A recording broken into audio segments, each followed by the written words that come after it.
I'm doing 24 of those because it's welcome to episode 24. So now that everybody just drove off the freeway while listening to this while driving. Holy crud! Hi, this is Mark, and I'm not wearing any underwear. Is that in commemoration for episode 24? Oh, boy. Jim just has a vivid memory. I think it's called imagination, because if it was memory, it means you've done this before. No, Jim's done it before. Commando after 50 anyway. Hey, for those of those of you joining the show, if you haven't left already, welcome to the show. Already in progress. Listening to us, and not know who we are yet, or new listeners. Jim is a sheriff's deputy. He actually tried being a city cop for a little while and went back to being a sheriff's deputy. He's been over 25 years, Jim, something like that. I don't know. I can neither confirm nor deny. Yeah, he's pissed off more supervisors than I could keep track of. That's good. Just change cities. That solves that problem. That's because you couldn't wear long sleeve shirts. And me, Mark, I've been a city cop for about 21 years. Same department. Still currently a city cop. Ed, a former police officer, medically retired. Oh, he's not the one who was pissed off the most? No matter what the rumors say, it was a medical retirement. Ed put in, how many years did you have in, Ed? It's about 12, 13 total. And you were also sheriff's deputy at one time. And and then Brent. No, Brent's a reserve sheriff's deputy, and he also does a lot of work with all the lighting equipment, everything that you see on emergency vehicles. So we're all in law enforcement, some former, some still current, and that's who we are. Wow, that's a great crew. Yeah, because some people listening may say, who the hell are these people? I'm pretty sure they'll say that right after the show, too. Probably. Just glad you didn't say anything about Brent being a male dancer in San Francisco at a club. I was going to leave that out. That makes great money, dude. I don't know what your problem is. The fact that you didn't deny it just really scared me. The fact that I can do it and you can't says something, too. Yeah. Brent just must be that over 50 gravity thing. Brent just can't advertise on Craigslist anymore. Yeah, and that is a bummer, man. I'm telling you. And Jim can't find any dates. I don't know. Yeah, I'm done now. I'll send you an article later today, Jim. It talks about all the alternative sites you can go to since that site is no longer available now. He's good looking out. I appreciate it. He's going to have to get the patch kits out for the dolls in the closet. Well, the interesting part about that is I know many a time when we used to do sting operations, we placed articles in Craigslist. So, that's... Oh, yeah. So that's Departments really... did. They'll use an undercover officer and put a, kind of a seductive photo. And, man, the phones ring off the hook.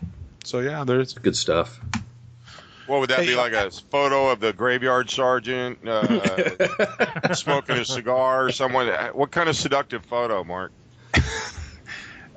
Pretty sure that's why you got kicked out of that last department. Female officers in street clothes. That's what the ad would say? Did we ever have any good... Yeah, I can see where everyone would want to call that. Oh, yeah, come down, get arrested, please. Send $50.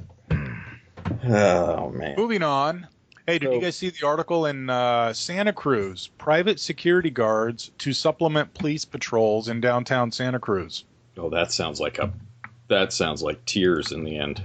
Yeah, it does. Downtown visitors will see more uniformed officers patrolling Pacific Avenue this month, but the new faces will not be police.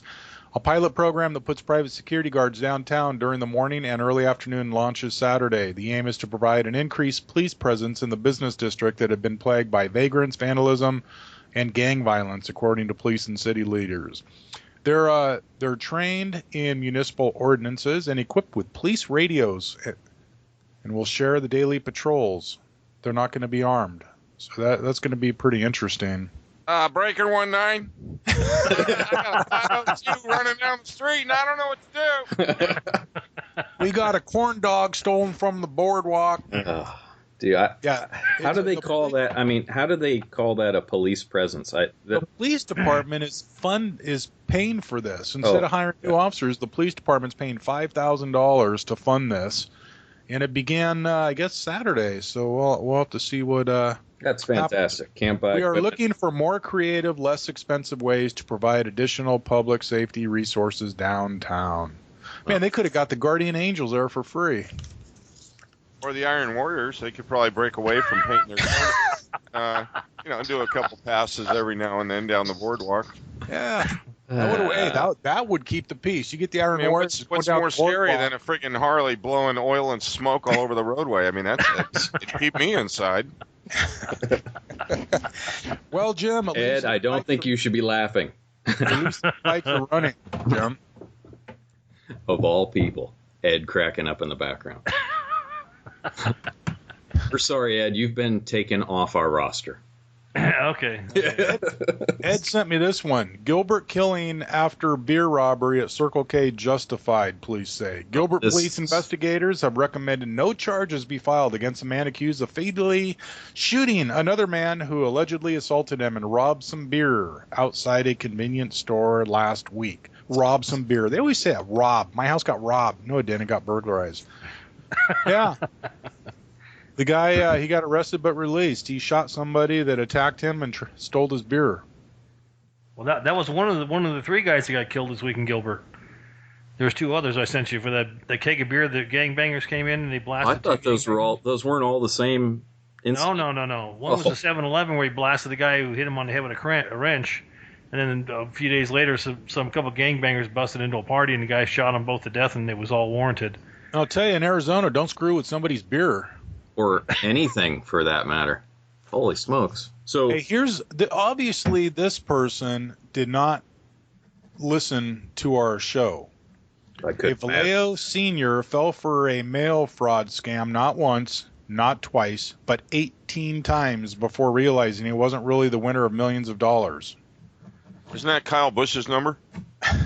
By then, the man who asked that his name not be published, I wonder why, said he was getting similar letters, sometimes in batches, every day. He was up to an even 100 by Thursday. This guy responded 18 times to these things, sending money out before he realized he was being duped. Amazing. Do they give any background on this lovely person? The Vallejo man, a 77-year-old recent widower who has lived in Vallejo nearly 40 years, said he is an occasional gambler and was fooled by the fact that they had his name and address right. Mine's an unusual name, and they had my name and address. I figured that if just one of them paid off, it'd be worth it. We played the Publishers Clearinghouse sweepstakes all the time when my wife was alive, and they weren't asking big money, just little transfer fees. So 18 times he got duped. And then this is low life. Did you see the article in, where was this at? Rancho Cucamonga, down by L.A. Panhandler busted in Rancho Cucamonga soliciting donations for dead baby. They got a big cardboard sign. They put a picture of a little baby on it with a fake birth date and death date saying funeral donations. Now, that a 19-year-old woman. She was saying she was collecting money for the burial of her dead child. She had gathered hundreds of dollars in donations before someone thought something was fishy. I'm not religious, but there's going to be a special place in hell for her. Yeah. That's to do something like that. It's amazing. Yeah. Montana teen accidentally Texas sheriff to buy pot. Whoop. Texas? Did you say Texas sheriff? Text. Oh, text. How do you say text when there's more than one? Well, you don't call it Texas. Text. What's text with an S? Texts. Illiterate. You said that one really carefully there, Brent. Almost sounded like Texas. General rule of thumb. Hey, from the pre-show, I still hate you. Don't text the sheriff. Authorities said a Helena teen sent out a text message last week in search of pot, but instead of contacting the drug dealer, he hit a wrong number and inadvertently sent the message to Lewis and Clark County Sheriff Leo Dutton. That's awesome. The text read, "Hey dog, do you have a 20 I could buy right now?" Sheriff responded, "Yo, G, I sure do." That was a joke. He quickly realized it was a real request. He responded to the text, and a detective pretending to be the dealer organized a meeting with the boy last Wednesday. That is The detective spotted awesome. 2 teenage boys and a man at the arranged meeting spot and called the number 3 times to make sure he had the right person. When the detective showed the teens his badge, their faces turned white and their knees began to wobble. One of the boys even fainted. The man in the group turned out to be the father of one of the teens, and no citations were issued after the parents of both boys got involved. Why would the father be there? Maybe the drugs were for the father. I'm sure it was for medicinal purposes. Of course. That's why I buy my pot. Russellville, Alabama. Go ahead. It's getting so easy to just have any kind of drugs you want in California. There's no penalty to it anymore. Come on You don't even over. go to state prison for carrying massive quantities. You won't get. I think everybody gets diverted now, don't they? It used to be a felony. Now you get off on that proposition, what is it? 24 or whatever it was, yeah. 48 or something. Probation. Do you just pull these numbers out of your butt or what? Yeah. 37. There's mine. 37, 24, 69. Hi. Yeah, it's one of those propositions. Yeah, exactly. Oh. Cell phone left in Alabama burglary leads to arrest. Police investigating a home burglary in Russellville found a surprising clue, a cell phone that got left behind. Boy, you hate it when that happens, huh? And ID, that's another one. The phone was left near where a computer was taken in the weekend burglary. Investigators began calling some of the phone numbers and determined the phone belonged to a 19-year-old who was on probation for guess what? Burglary. Robbery.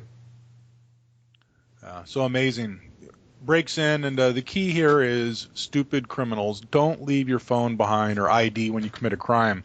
That's like the hit and runs where you find a whole front bumper with a license plate still at the scene. The guy tried to say he wasn't there. We can change our tip of the week to that. Yes. Connecticut driver falls from car on I-95. Dodge goes on. How do you fall out of a car on the freeway? That's my question. Gotta wear your seatbelt. I mean, how do you fall out of a car?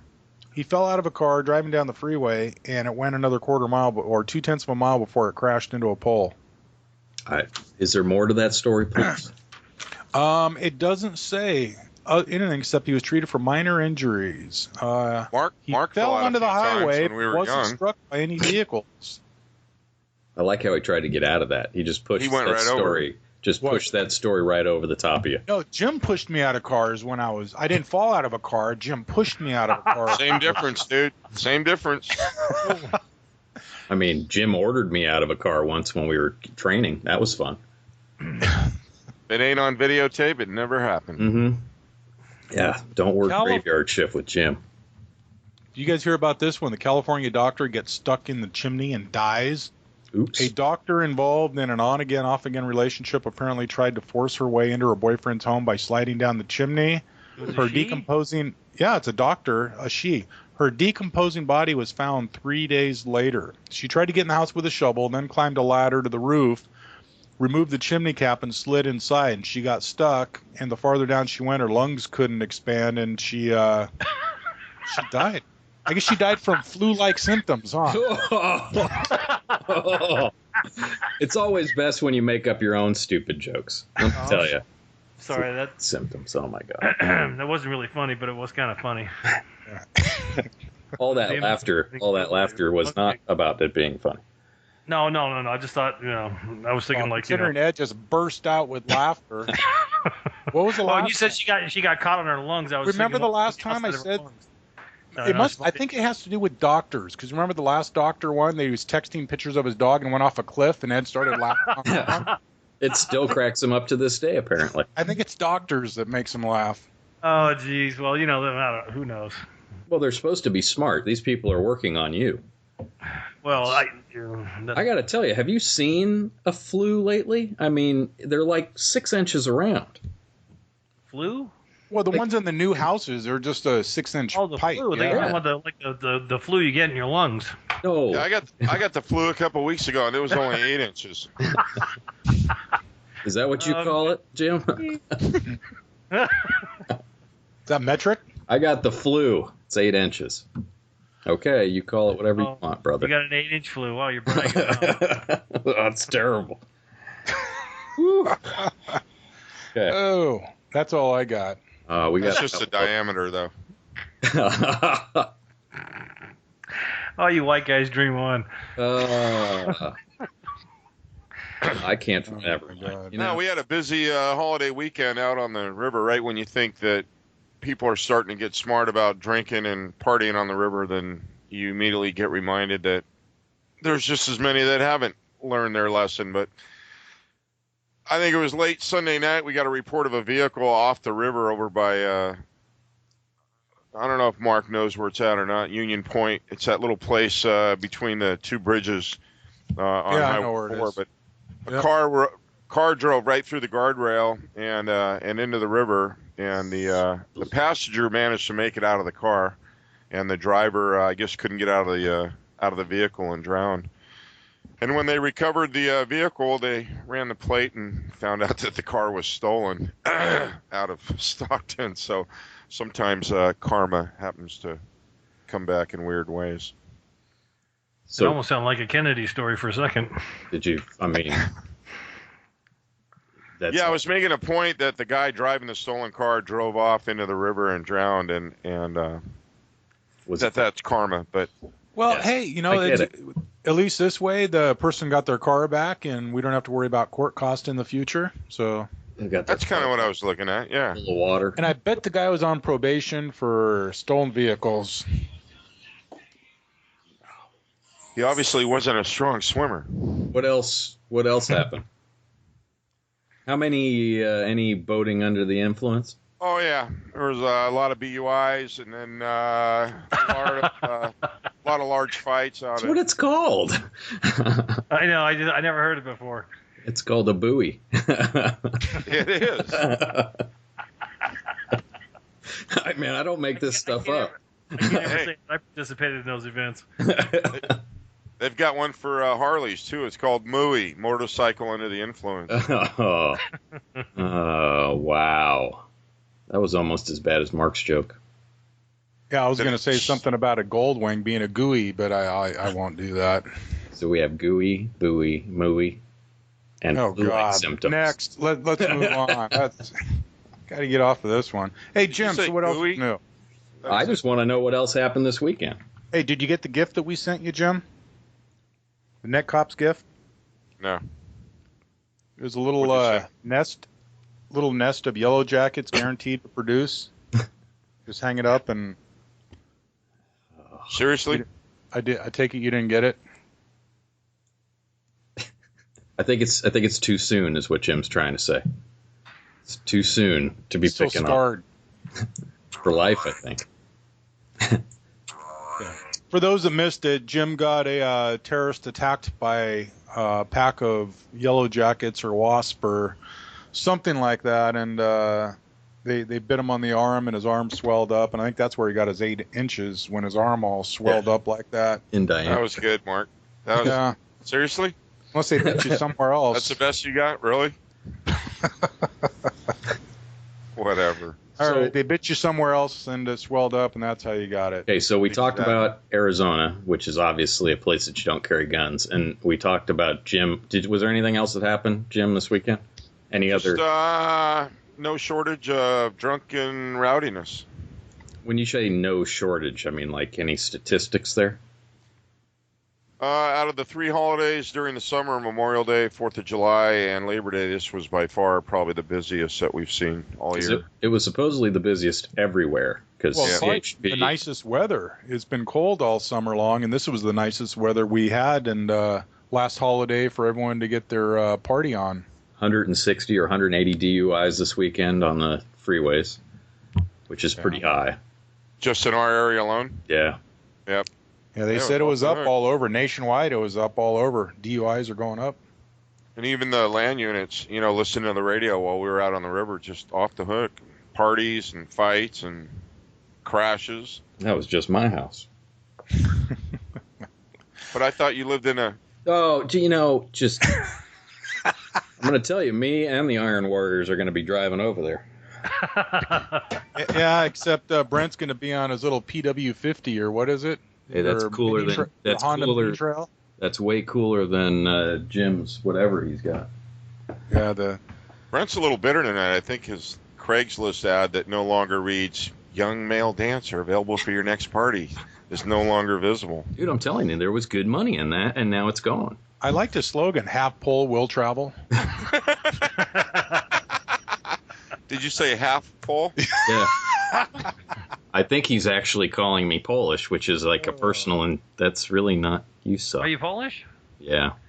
Oh, jeez. Why They did made you jokes say yeah about you like guys a that? long time You ago. sounded, My name is, technically, but Oh. why'd you say yeah like that? You sound like you were ashamed of it. I'm not ashamed of it. I have no Well, they problem. used to make jokes about Irish and Polish jokes, but they don't do that anymore. Yeah. Like everybody's so sensitive to that stuff. I could care less. Yeah, I don't talk politically about incorrect. racial stuff at all.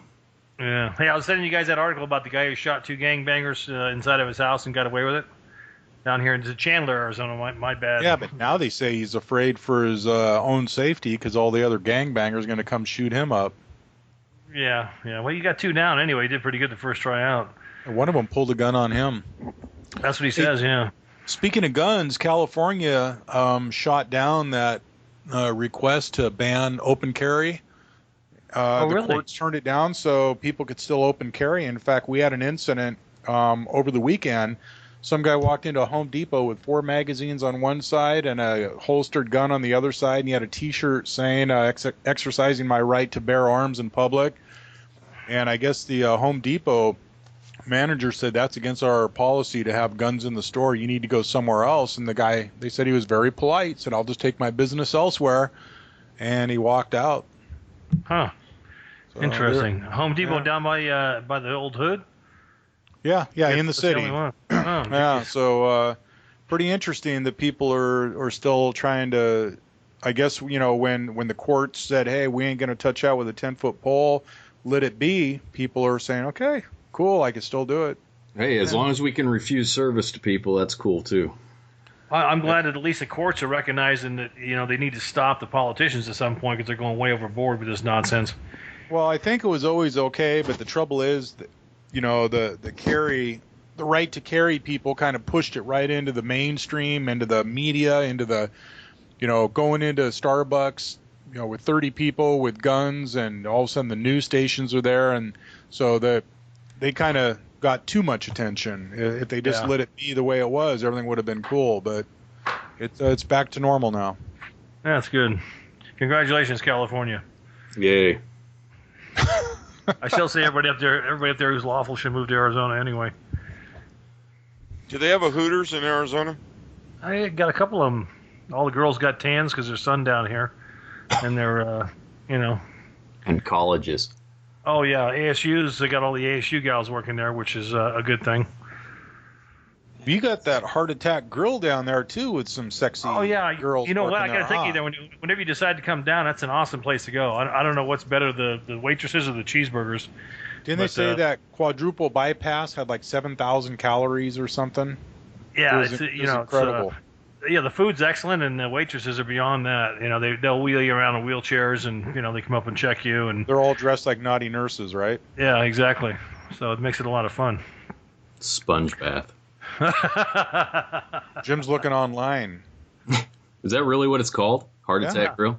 Heart Attack Grill. Look it up. That's a great name. In fact, if you go to YouTube, there's some video of the nurses waiting on their patrons there. Man, we should open one of those up here. Oh, yeah, I agree. Bypass burger. Okay, so let's see. So, we do have a couple more articles to go through if you want. Oh, we need to. So did you guys hear about this? The homeless man that calls from a hot tub of a suburban Portland home that asked for towels, hot chocolate, and a hug? And a hug. I swear. So let me just read this. So a homeless man who called 911 from the hot tub of a suburban Portland home, by the way, not his home, and asked for towels, hot chocolate, and a hug, got arrested for trespassing.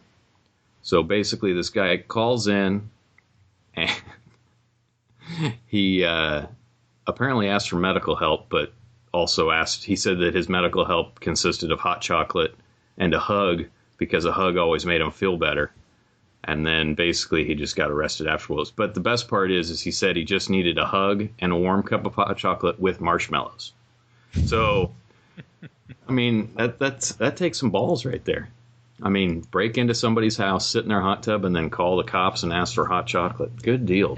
Yeah, see, the guy's no dummy. He's probably thinking, I got to be somewhere warm for winter. Yeah. So he's going to get knocked up for burglary and be in jail for at least 90 days so he'll make it through January. And he'll probably get his hot chocolate. Yeah, his hot chocolate and 3 squares in a cot and, medicine and all that and his pill call and all that stuff. Yeah, I don't know if you remember, Ed. I think it was like a December night. I was parked in the downtown area across the street from a liquor store, and some guy comes up. It's raining, and I'm parked underneath an overhang writing a report. It says, take me to jail. I said, what do you mean? Just take me to jail. It's cold out here. It's wet. I'm cold. I got nowhere to go. I said, get out of here. You didn't do anything wrong. So I watch him walk across the street into the liquor store, and I'm back to reporting or writing my reports. Look up, and he comes running out with a couple of bottles and an armful of potato chips and stuff, and he runs up to the patrol car. The clerk's in hot pursuit. The guy runs up to my car, says, now take me to jail. I committed a crime. I committed theft. Take me to jail. I said, what do you want to go to jail for? He goes, I don't have anywhere to go. I'll get my dental. I'll get my health stuff. I'll see friends I haven't seen. It'll be a nice warm place to sleep. So I made him give the stuff back to the clerk and told him to get the hell out of there. Leave me alone. It's amazing when people want to go back to jail. If that was me, I'd have taken the beer and the soda pop and drove him to Concord. Yeah. Try that here. Yeah. Oh, man. That's pretty bad when people want to go to jail. It's true. I know many people that when we were working in the jails, the beginning of our shifts, we, put in time there, and they're like, yeah, I come back every Friday. Yeah, when they got to get their medical and dental and whatnot, and they get to see their buddies, get a couple of meals in them, and then they're back out again. It's going to see friends that I haven't seen. That's great, dude. It's a vicious cycle. Speaking of vicious, what do you think? Chinese food or Sizzler tonight? What do you think?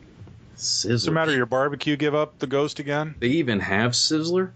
I don't want to even talk about barbecues. Chinese food or Sizzler? They still have Sizzler. Hey, they got that $9.99 special now where you get Malibu chicken, a steak, or some prawns, and all you can eat salad bar. $9.99. Where's there? I'd go with Chinese food. I'm not even going to ask where there's a Sizzler. They're all over the place, dude. No Sizzlers out here, man.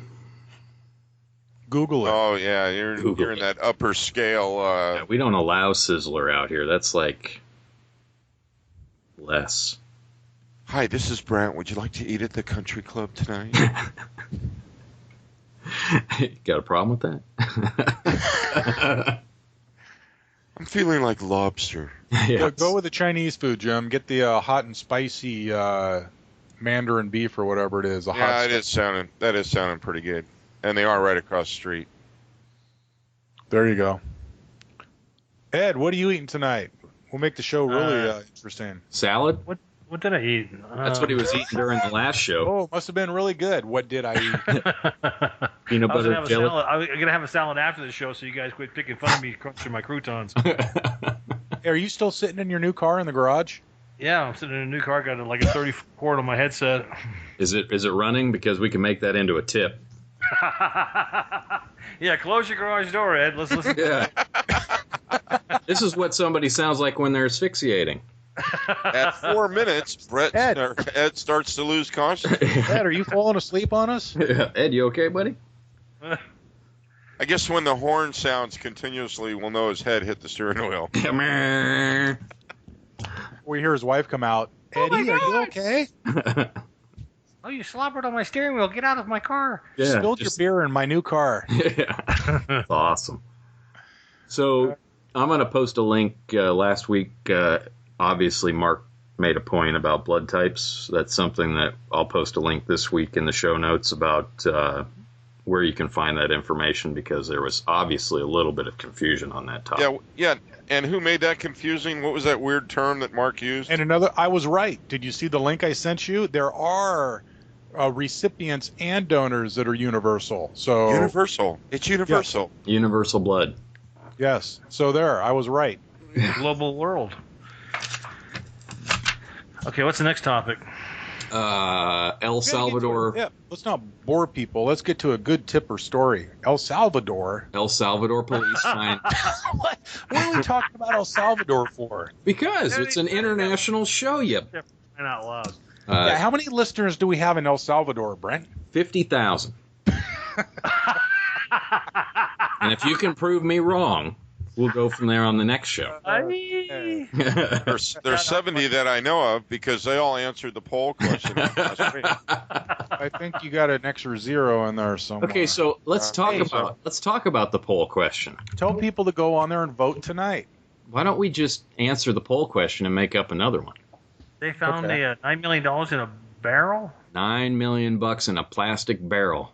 You know, between all them cops, they took that money and ran, Jack. And what I would do at $9 million if I found it in a barrel? Not tell the press. press. I'd take at least $500,000 anyway. If I worked in El Salvador. Was this on the Shield? I'd give Gaga has eating disorder.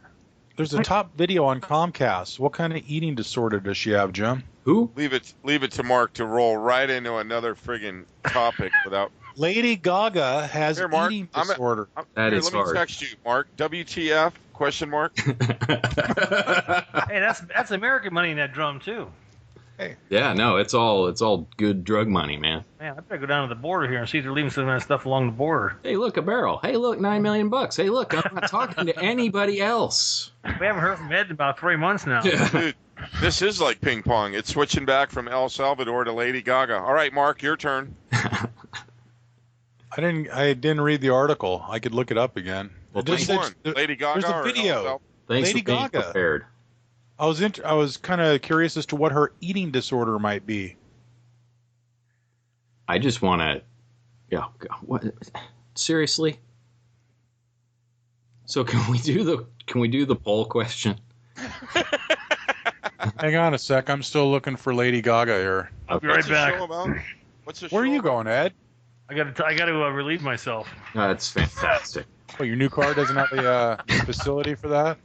No, he had to go get water. Now he has to get rid of water. Oh, that's great. I'm glad that the show has crept down to that level. Did you say crapped down to that level? Okay, now it just crapped below that level. All right. So Let's get back to some law enforcement stuff. So let's do this poll question. So last week we asked the question, there's an unfamiliar car parked in front of a neighbor's house and 2 men walk up to the front door and then out of sight. Neighbors are on vacation. What do you do? So the first answer that was on here was call the police and tell them the situation, give a good description of the man and the car or the men in the car, and include a license plate number if you have it. The second one would be Jim's answer, which is nothing. It's probably just relatives and I don't really care. And then the third one was go to a neighbor's house and ask the men who they are, what they're doing there, and if they have permission to be there. Or you could answer with the other answer.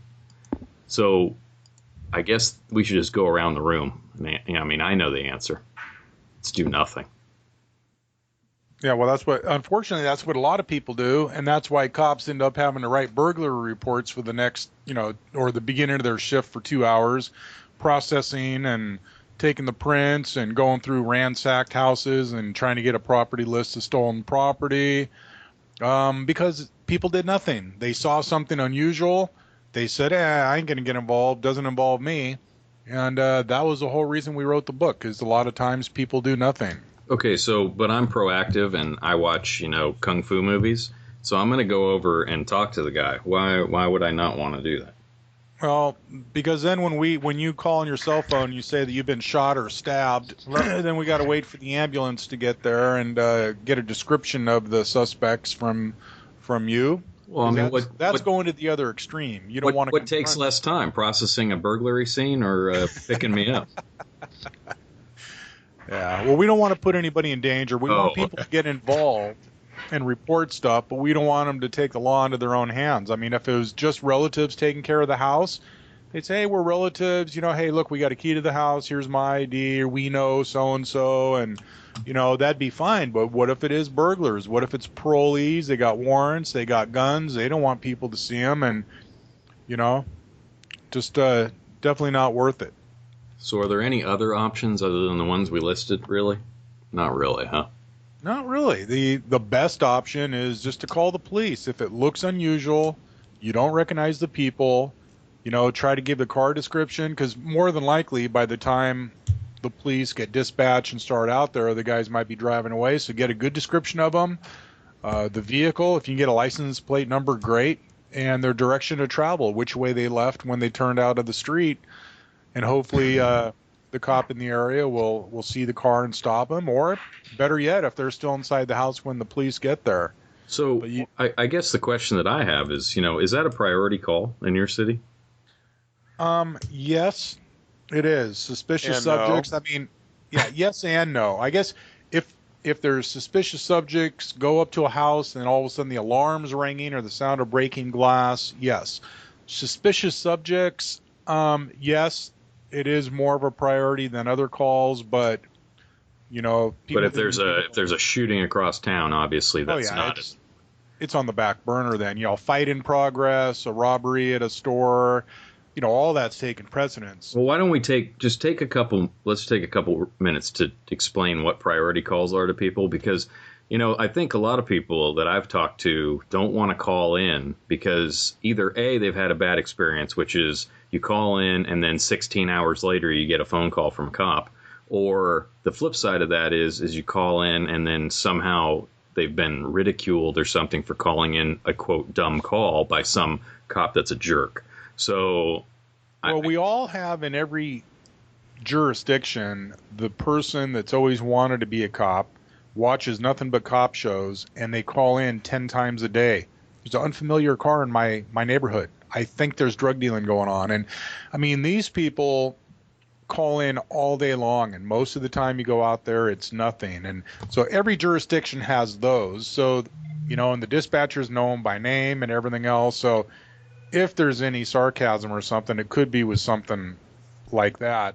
Right, but I mean, is that really, that's not our place is not to be sarcastic to those people. Our place is to instill to them that they should call in for any of these things, even if, now, knowing that in the background that this person might be a chronic, call is a whole different thing. But the ones I'm talking about is the people that have the scanner home. They listen in, they know the call signs, and they'll call in and they'll tell the dispatcher, oh, you need to dispatch, unit number, whatever, and this and that. And then they call back saying, I hear the scanner and you guys don't sound very busy. How come the cop's not out here? Those. Right. But that's one side of it. But the other side is like Joe Blow citizen who doesn't even really want, I mean, it's easy to call the fire department. Your house is on fire. You call the fire department. They show up. They put the stuff out. You call the cops, it feels like you're calling somebody that's going to come over and arrest you for calling. Well, no, they have to ask questions. They have to ask a description. I mean, the fire department, your house is on fire, fine, we'll send somebody out. If you call in and say, hey, there's a guy down the street with a gun, the dispatcher has to ask questions. They don't want to put the cop in danger when he goes in there. They're going to say, describe him. What race is he? What's he wearing? How tall is he? What direction is he headed? Did you see the gun? What color house is he in front of? So they're going to ask all these questions, and they categorize calls by one category, basically priority 1, 2, or 3. 1 is going to be we got to dispatch somebody immediately or as soon as we can. That's going to be burglary in progress, alarms, or generally priority 1. Fights in progress, that kind of stuff. Mm-hmm. Priority 2, sometimes there's some alarms or suspicious subjects, something that's not immediate, but it's still a higher priority than, the 3. And the 3 is the cold calls where, the suspect's not on scene anymore. Could be a theft, could be a car dog burglary. Barking. Car burglary, no suspects on scene, unknown suspects. But I mean, if you're going to, but you could, especially these days, you could have a cold call or a priority 3 call that literally you might not get a call till the next day. Very rarely have I seen, at least with my agency, I'm sure there's some agencies maybe like that, but if we're having a busy day, we got a bank robbery, a shooting, there's 15 or 20 calls stacked up. We're short on officers. Priority calls are coming in faster than they could dispatch it.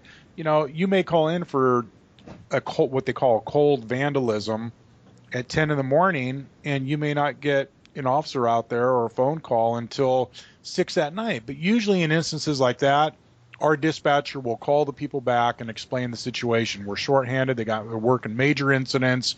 It may be a little while. Would you rather call back tomorrow, or would you still want to call back from the officer? So, right. At least with our agency, I'm sure everyone's different. With our agency, they're usually good about keeping in contact with the people and letting them know of the wait. So, I mean, I guess we just need to... is that if something doesn't look right, then you should call. Right. And I think that's evidenced by the majority of the calls that, I mean, we used to get this a lot, Brent, down by where you live. You know, someone would call and say, hey, my neighbors are on vacation. There's someone at the house. It doesn't look right, and I'd like you to check it out.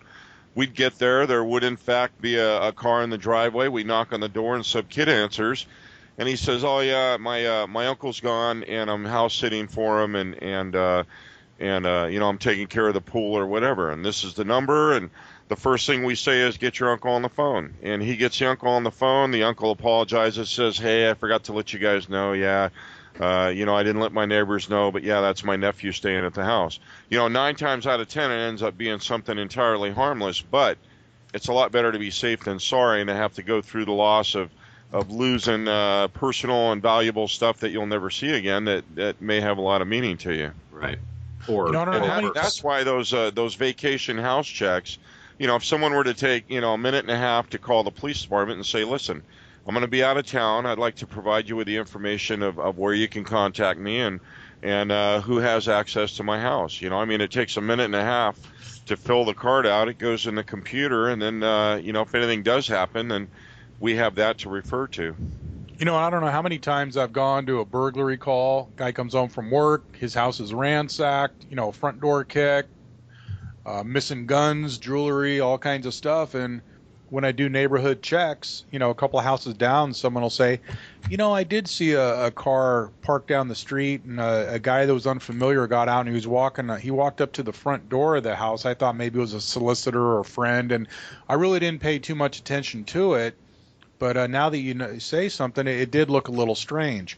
I mean, many times we've gotten, you know, people like that where if they had paid attention, if they watched that guy go up and they know their neighbors, you know, at work and called the police and give us a description in the car, they may have got, you know, a burglar in progress or driving out of the court instead of, you know, saying, well, I guess I should have called later on. Right. It's just it's hard to break that reluctance to call. I mean, well, look at it this way. If it was your house, that confidence in people. If your neighbor saw somebody coming up to your house when they know you're not home and they know it's an unfamiliar car, something just doesn't look right, wouldn't you want them to call?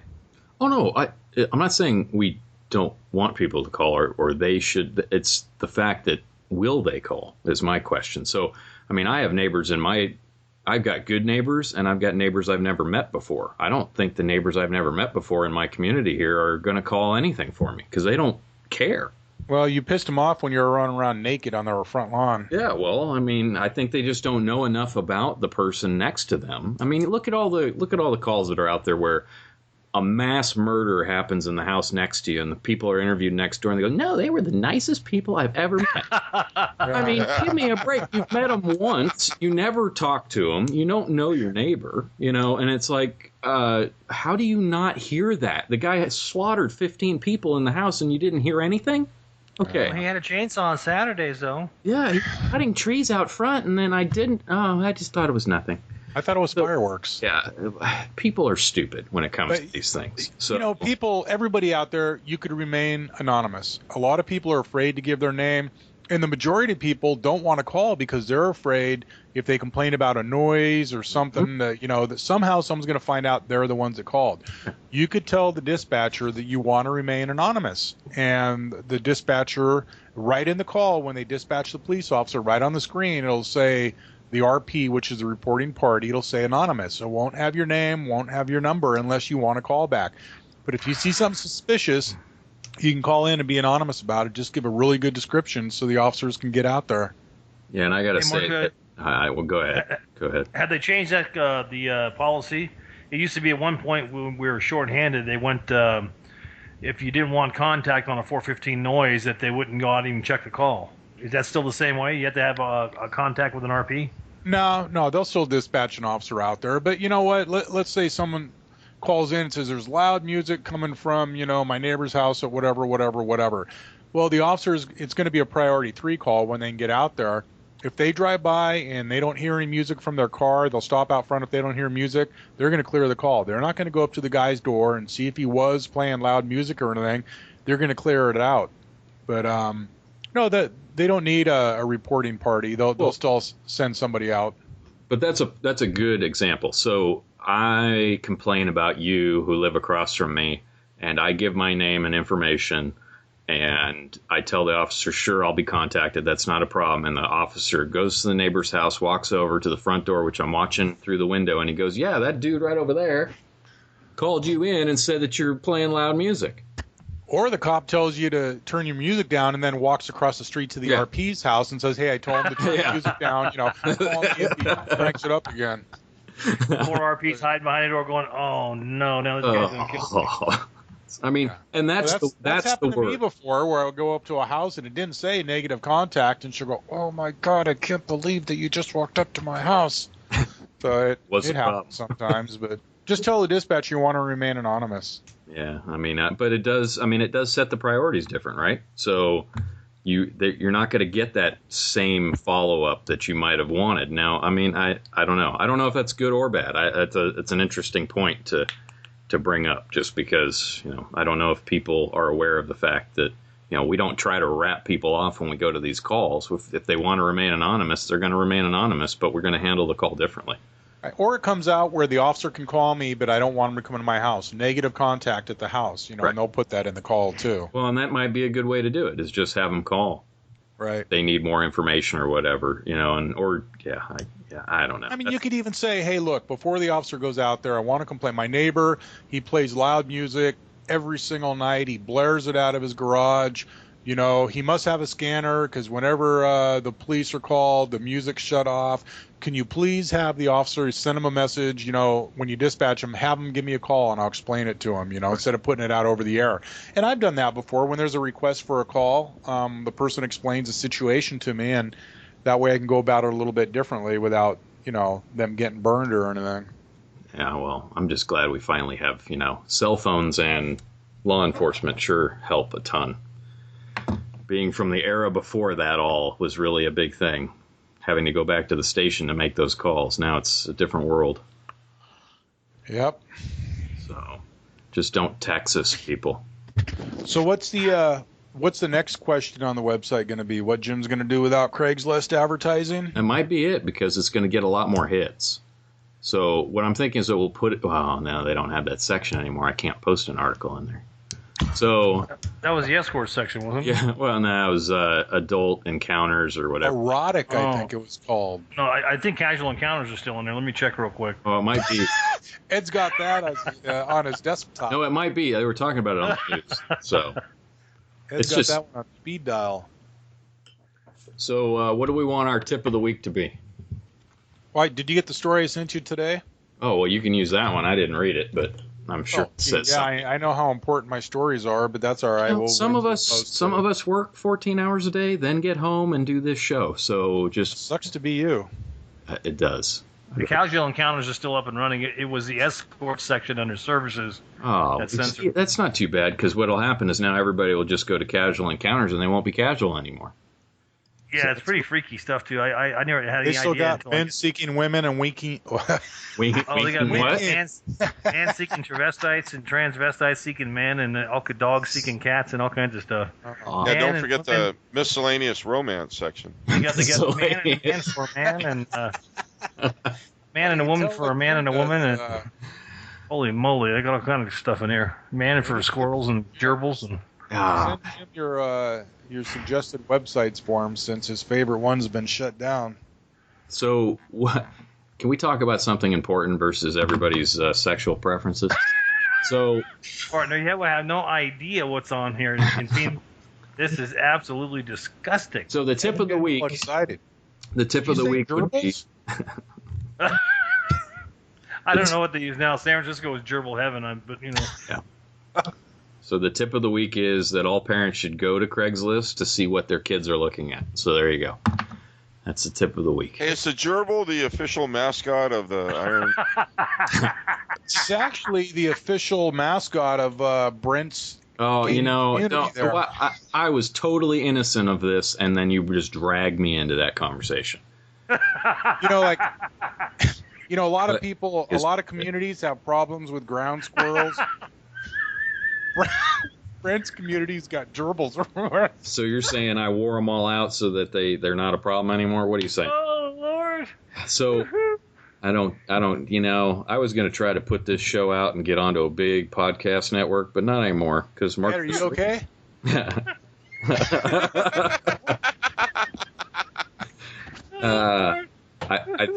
I think Ed's reached 5 minutes in his car. I think the carbon monoxide from the closed garage is starting to get to him. Oh, Jesus, this is bad. I'll tell you, that's why I look at Craigslist when I get on this casual encounters. I just can't stop laughing. Some of this shit is just so darn funny. I'll post a link. Oh, Lordy. Here, let me send this one to you. I gotta God. We're going to stay on the wrong page here. Okay, so we're... What about a tip somebody could use besides gerbils? We regret to inform you that Sheriff Joe has to respectfully decline the opportunity to talk on the show due to the unusual topic. We listened to a couple of your shows, and, well, let's just say we didn't make it all the way through. Yeah, Ed, if you request the sheriff's interview with us, don't mention this show. Yeah, at all. All right, well, you guys are being gerbilized. I'm going to say something real quick about some of the encounters we had, no pun intended, out on the river this weekend. The DUIs on the road and the on the river, a lot of the people are right at the 08 mark or 07 or 09, and their excuse or defense is always, hey, I haven't had that much, and I'm right at the limit. I don't feel intoxicated. But in all actuality, whether you want to accept it or not, the person that blows a .18 or a 2.0 or a 2.5 that is falling down dead drunk, that's hanging out of the car looking for the next road marker down the stripe, weaving all over the place, is not the dangerous person out on the road, because they're so shit-faced. The person on the road... He said ship being on the water. Ship-faced. I said ship-faced. Now, the person that you definitely have to be most fearful of is that guy or girl that's at the .06, 07, 08 mark, because in all actuality, in their mind, they feel like they're okay, and they may pass the FSTs okay, they may be all right, but the alcohol in their system is trying to tell their brain, hey, don't do this, you shouldn't be driving, you shouldn't be doing that, but you have this, you're not at that high .25 mark, and you do stupid stuff, and that's where you pass unsafely, you throw caution to the wind, and you end up getting in a head-on crash and either killing yourself or some innocent family or somebody else, or having to go through an ordeal that you'll never, ever forget the rest of your life. Liquid courage. And liquid courage, exactly. But the smartest thing to do, if you want to make sure that you're safe and your family and your friends, if you're going to be operating a boat or a car or a motorcycle and you're going to go out and party, don't drink. Drink water, whatever. If you don't have a designated driver, do not consume alcohol, because even if you're a low .02 or an 03 and you're involved in a collision, civilly, although criminally you might not be guilty of anything, civilly, you could lose everything in your life just for the mere fact of having alcohol present in your system. So that's a good point too, because you don't have to be over a .08 to get arrested for DUI. If the officer deems that you have alcohol in your system, let's say you're a .06 and you're weaving or doing something, they could arrest you for DUI based on just your driving. Alcohol affects different people different ways. You got some 98-pound woman that isn't used to drinking and has a couple of drinks. I mean, a .06, she could be, it could impair her driving very bad, and that's part of the DUI section, impaired driving, and you could be arrested for DUI at a .06 if your driving's impaired by the alcohol. So that was a good point. All right, I'm done. That's Ed, scary. What was that, Ed? You running out the garage door or something? Chasing his gerbil around the room. Come here, Willie. Willie, get over here. Sit. Get my first email. We're not looking at your email until after the show. Probably give you something just from opening. You guys got. You've been infected with a I gotta gerbil turn this virus. thing off. They're not called viruses for nothing, man. God, I'm glad my No. email's not open.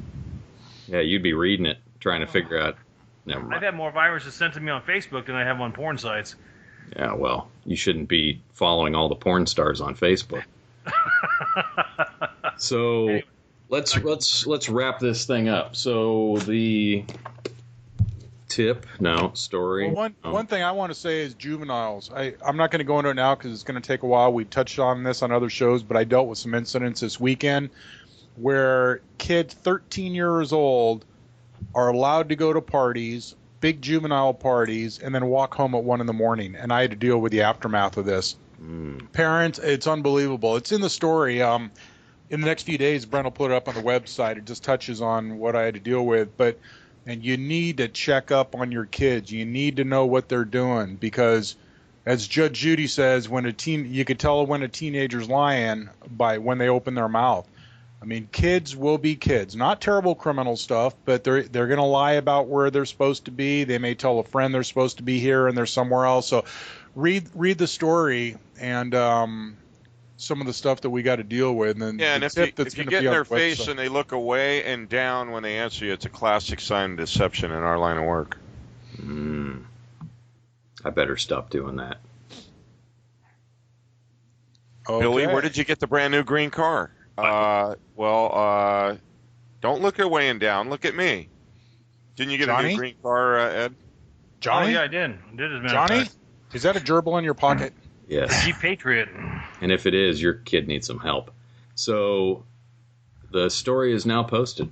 That's what you get. Oh, no, didn't you? Don't you think you got to proofread it first? No. I hope you did. Oh. Anyway, I mean, the that's a bottom good line, point, Mark. The bottom line Mark. is juveniles, 13 years old, 15 years old, going to juvenile parties, and I'm telling you, you can't open up a paper or watch the news without seeing some big juvenile party that doesn't end up with fights and property damage and gunshots. It just happens all the time. You know, people say, we're just going to get together, a couple of friends, mom and dad are out of the, they're on vacation, I'm going to have a couple of friends over. Well, all of a sudden word gets out on Facebook and everywhere else, and pretty soon that 3 or 4 person get together turns into a 100-person party, and then you got uninvited guests coming up and fights break out. And it just happens all the time. The gunshots ring out. Neighborhoods getting sprayed with bullets, and it. Dude, they had several of those over the Labor Day weekend, where I live, and the dispatchers could actually hear the shots being fired on the street from when the neighbors were calling. I mean, it's just off the hook. Parents are clueless. But you don't have to be a teenager. I mean, mom and dad came up to visit the other day, and we're watching this 4 or 5 year old kid running on the dock at the marina, unattended, no parent around, and I'm thinking, one trip or fall, you hit your head on the dock on the way in, and you drown in 5 feet of water, and it's like, where are the parents? It's just incredible, and then you're heartbroken and torn up and torn apart for the rest of your life, because in a split second your life changed, and your baby boy drowned, and you've got an empty room in the house for the rest of your life, and it's just ridiculous. The mentality of the parents is the same as the people that leave laptops on their car seat or stuff.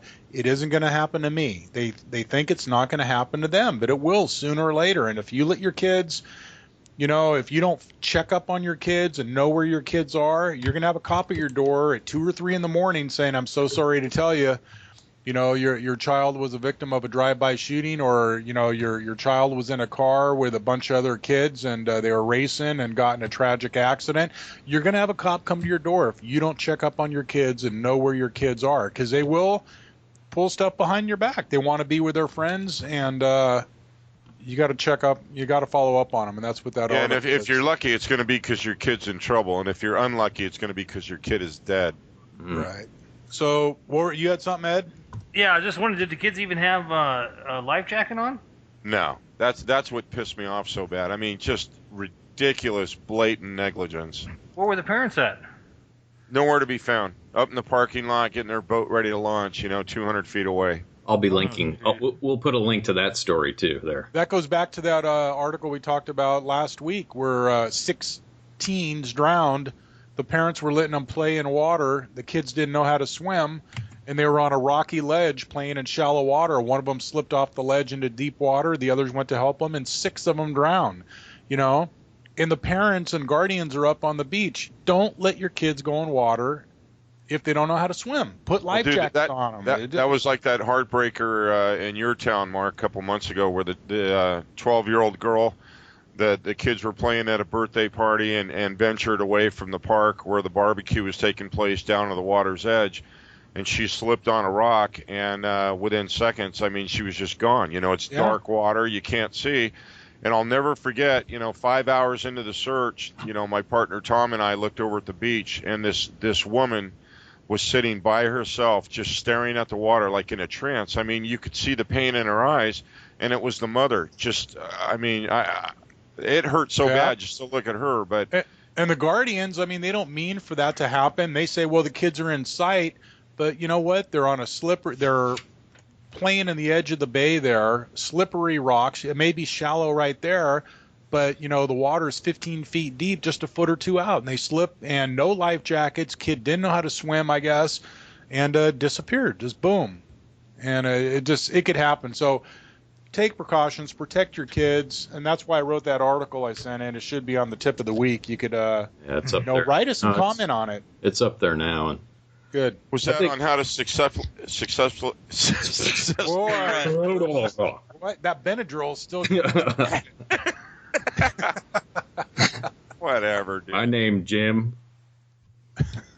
Hey, on a brighter note, well, actually not on a brighter note, because if you're listening to this show now, your cell phone's going to ring. You're driving down the road to go to work, and you're going to reach down and answer the phone or text. But just remember, that split second where you're taking the eyes off the road is where you're going to end up getting in a head-on crash. But although I saw this 150 times the week before last, I put on amateur jet ski races all around the Bay Area, and this last weekend we had a big shootout between Northern California and Southern California racers, and 105 racers. Norteño shootout? 105 racers showed up, and they were fighting for a 5.5-foot trophy that will stay in whatever region for a year with associated bragging rights. And I'm very happy to report that the NorCal guys rose to the occasion.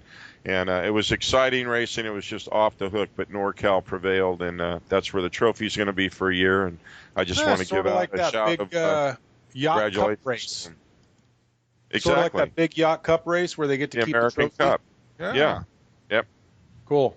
So do you want to actually tell us what this organization is or anything before we go? No. Well, I'm not going to say that it's Diablo Jet Ski Action of Northern California. Okay, good. Available to be seen, or people can join this? I'm not going to say that it's at diablojsa.com or anything like that. Okay, good. And people can join this organization and race? Anyone with a jet ski in the Bay Area, experienced or not experienced, can race. There is no membership fees, and you just have to be 18 to race with current medical insurance. You guys should put on safety classes.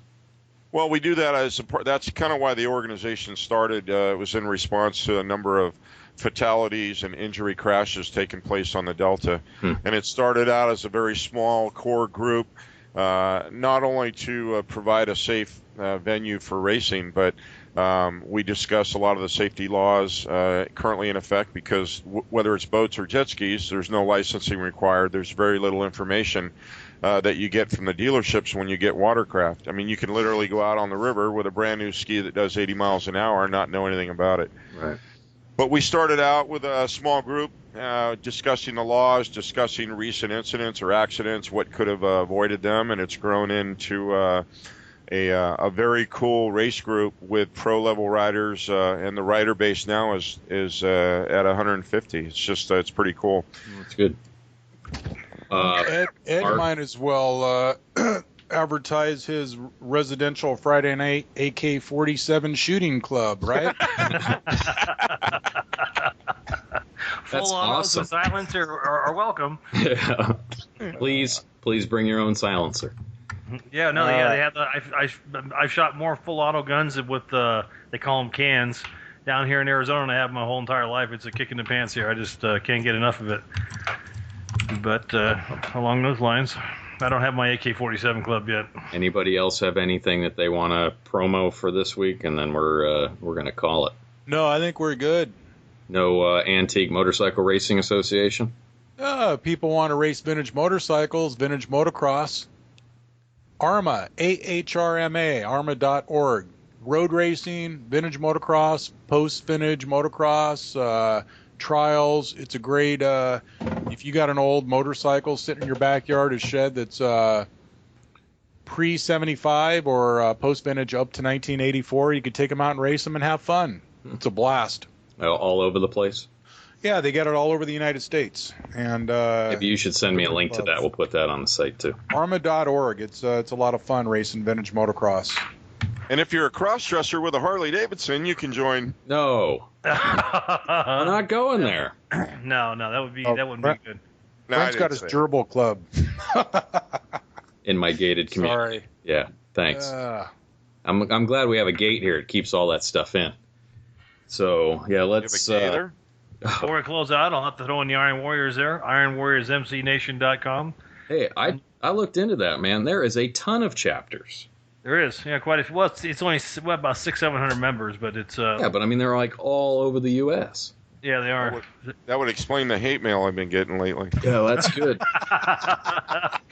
We're having our next year's meeting in Des Moines, Iowa. So that should be fun. It's always a kick in the pants. You get several hundred people there. We had it in Reno. The Western Regional this year was in Reno in June, and that was an awful lot of fun. So a lot of good people. Even just your monthly get-togethers at the local chapters, go out for pizza and beer or whatever, huh? Yeah, well, pizza. We don't drink beer. Okay, Ed. Can't drink and ride. That's illegal. Right. Yep. Gerbil races. It's the only thing in Arizona that is illegal anymore. Right. So really, the tip of the week, the story of the week are all on the site. We'll link to a couple of those stories, like Where Have All the Parents Gone, that Jim wrote, that is quite an interesting and moving piece, to say the least. That was actually published in a few newspapers back in the day. And then, other than that, I guess we'll see everybody next week. Sounds good. Send in your questions. Get a free book. Send them in anonymously. Yeah, well, that's a big thing, and that's totally anonymous, and we'll put up a new poll question for everybody to answer. So yeah, get in there and just you could click on your answer, and it'll show you the results, how everybody else voted. So that immediately we'll get a little more. This last one was like pretty clear, cut, and dry. We'll get something a little more technical to test people's knowledge. Yeah, like if you're a bank teller and a man comes up to you with a gun and says, "Give me all the money," what do you do? Depends on if he's wearing a clown suit, Jim. Yep. I thought it was a clown nose. Where's my clown noises? Yeah. All right. On that note, it's time to fade out. Somebody needs to take away somebody's smartphone. Is what they need. If you have a gerbil, send in its name. Mark's going to be having the best gerbil name contest this week. And we're going to present Ed with a new gerbil since he just lost his somewhere in his garage. We just want Ed to make it safely out of his car. That's all. Be careful. Be safe out there. All right. We'll see you next week. See you. Take it easy.